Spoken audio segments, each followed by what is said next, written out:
Les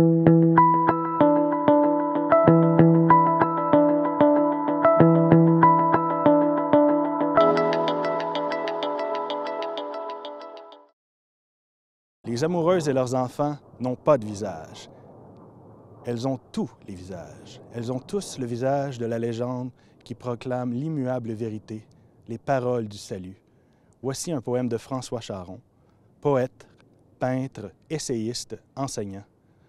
Un homme qui a gagné plusieurs prix de poésie et de littérature, dont le premier prix Émile Nelligan en 1979 pour son recueil Blessures, ainsi que le prix de la poésie du Journal de Montréal en 1992 pour son recueil L'intraduisable amour. Je suis allé le rencontrer pour qu'on parle de la vie, d'amour, de poésie et d'art. Suivez-moi.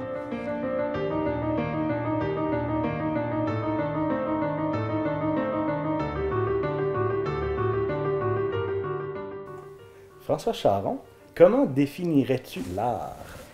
Écoute, en partant, je me méfie toujours un peu des définitions parce que c'est une façon parfois de mettre en boîte des choses qui sont très complexes. L'art, je pense que c'est avant tout une nouvelle façon de goûter à la vie. Quand je dis goûter à la vie, c'est que l'art est là pour faire passer des émotions, pour faire voir d'autres façons de s'approcher de la vie, puis d'autres façons de comprendre la vie. Qu'est-ce que tu penses de la société d'aujourd'hui et puis de l'art d'aujourd'hui? Bien, je pense qu'on vit dans une mauvaise époque. Oui.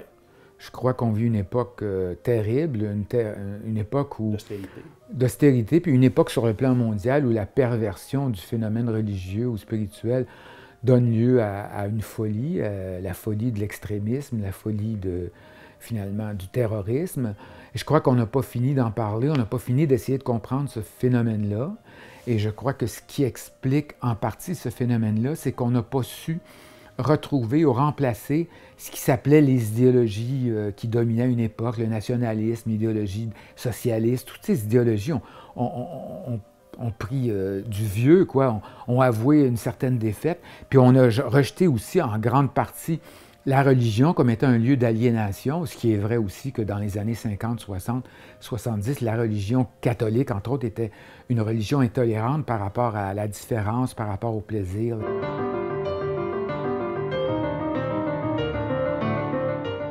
Comment tu es rentré dans le monde de la poésie?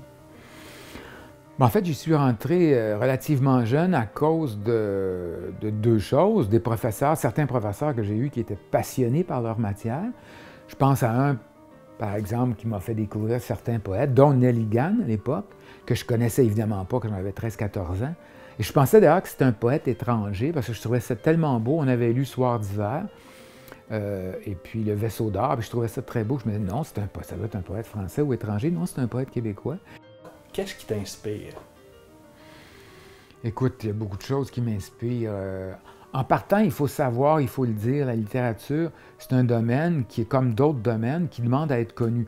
Donc, ce qui me sollicite, ce qui m'inspire, ce qui me nourrit, c'est beaucoup, avant tout, l'histoire même de la littérature et de la poésie. Donc, l'interaction entre les écritures, pour moi, c'est une richesse. Les influences, c'est une richesse. Donc, à mesure que je découvrais des auteurs, ça me donnait le goût d'écrire et de subir leur influence pour me redécouvrir à travers les nombreuses influences que je pouvais avoir. Donc, ce qui m'a inspiré, ça a été les grands poètes, notamment québécois, que ce soit, j'ai parlé de Nelligan, je pourrais parler de Saint-Denis Garneau, je pourrais parler... Tu as écrit un essai sur Saint-Denis. Oui, j'en ai même écrit deux. Mais bon, il y a d'autres écrivains qui m'ont beaucoup bouleversé. Mais ce qui m'a, dans mon cas, amené à écrire, ce qui m'a influencé, c'est tout le domaine des sciences humaines.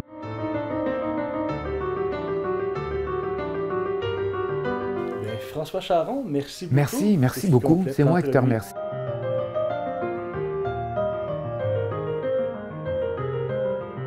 L'art peut prendre bien des formes, qu'elles soient simples ou complexes. Soyez attentifs autour de vous. Sentez, goûtez, touchez, regardez, vivez. Laissez-vous bercer par la poésie du quotidien.